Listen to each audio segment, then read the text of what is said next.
Hey everyone, it's Nicole. Today we're going over 20 different items that you'll want to bring with you for your next flight as your carry-on.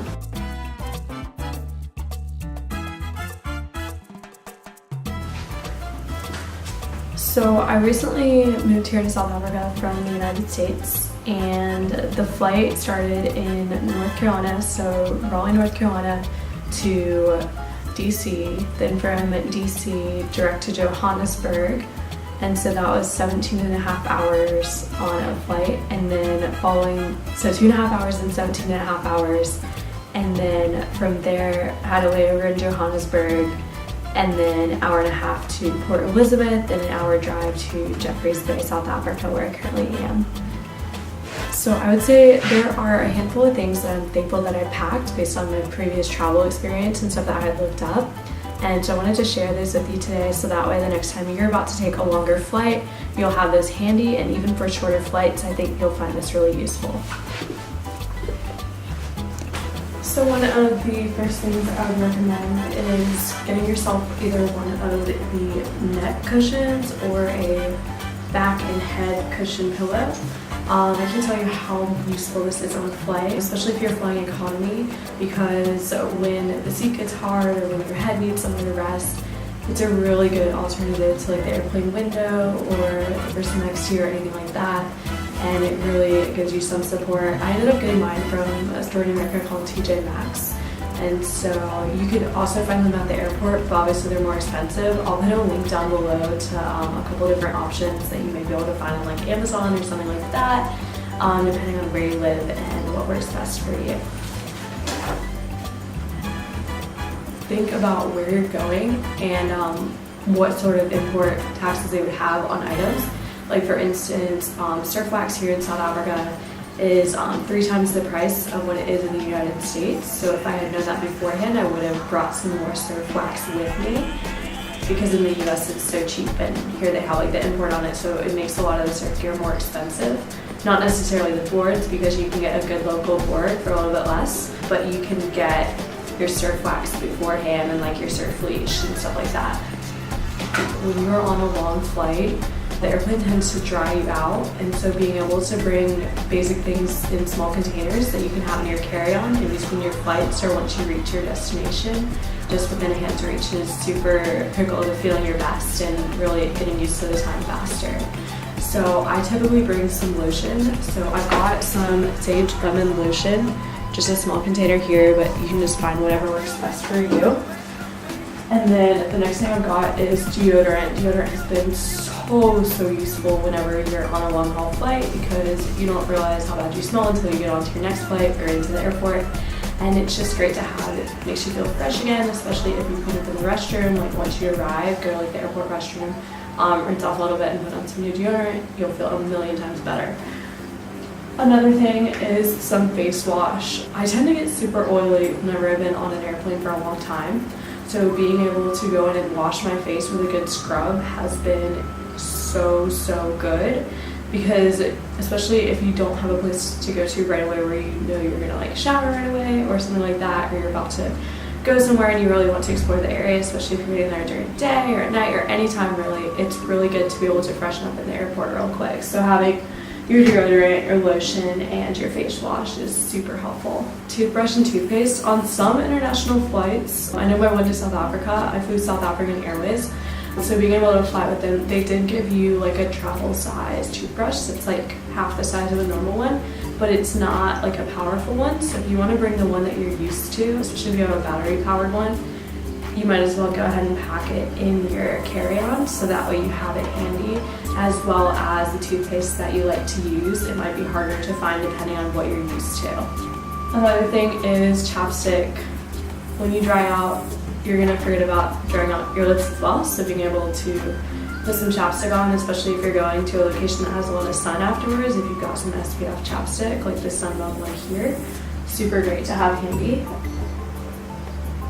And then if you're traveling with cameras, the one thing I found is every time you go through security, you have to like unload them out of your carry-on, and of course, don't put them in your checked bags unless you don't want to see your cameras again.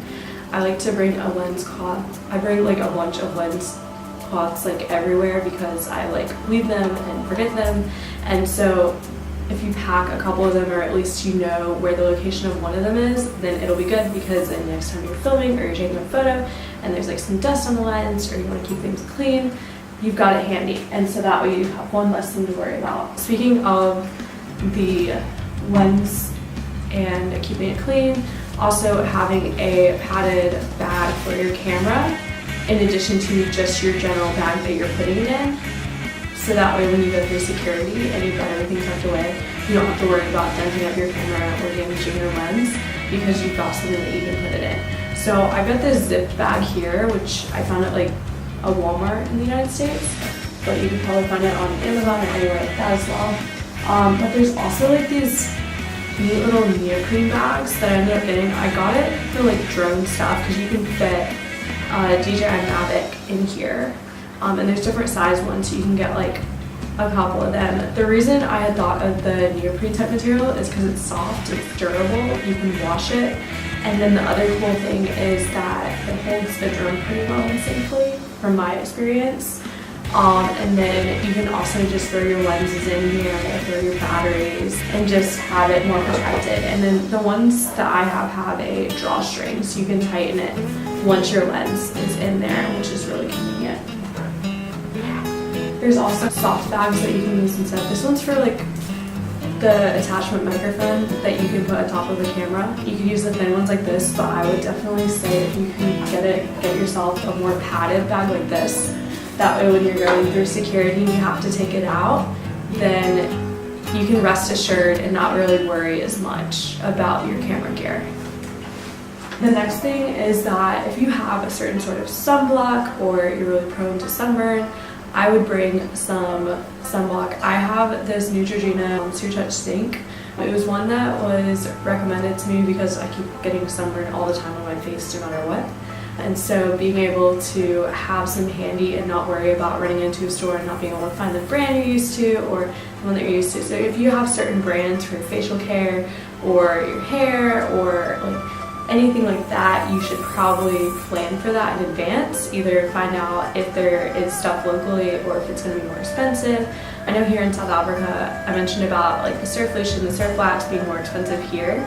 I would say that sunscreen seems to be more expensive here as well. So if you pack some and it's the stuff that you're used to, it makes it a little bit easier, one less thing to worry about.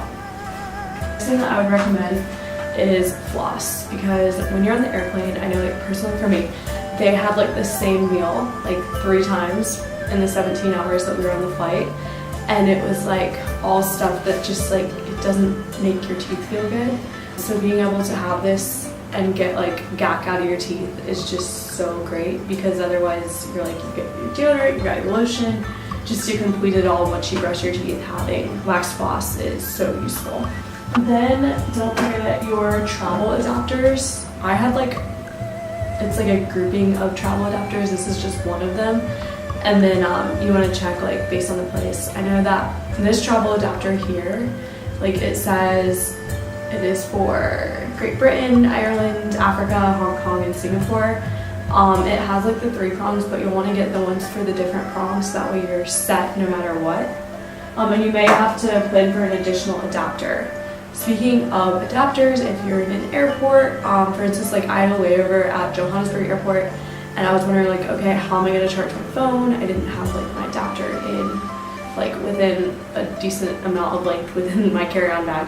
What saved and really helped me was being able to use these little travel charger cubes. But I have 2 of these, and so when I was at the airport, I was able to get my phone up to 3/4 charge off of one of these each time. And so when I had my layover and I was still in the airport and I needed to be able to check my bags at like 5 a.m. after arriving at like 5 p.m., I needed my phone to like stay alive. And when your phone's in a foreign country and it's searching for signal and it's like using up battery from Wi-Fi, it'll tend to run out faster. And so having a travel cube, so that way you can set an alarm and make sure you're checking your bags in time, getting to your next flight in time, was really critical for me. So I hope that helps you as well. Next thing is if you have the adapter and you have your little travel cube for charging your phone or other device that might be important to you for staying on time, especially when you're like switching time zones. having your different chargers, making sure that you double check. For instance, like with the camera, if you use multiple types of cameras, making sure you have the chargers for each of those, as well as the batteries for each of those. So if you have backup batteries, getting all of that lined up beforehand. Just kind of writing yourself a checklist never hurts. Another thing is when traveling, if you want to get like some airplane footage, or if you want to kind of vlog while you're traveling, a good option for that is a smaller compact camera instead of carrying around a DSLR or a full frame mirrorless.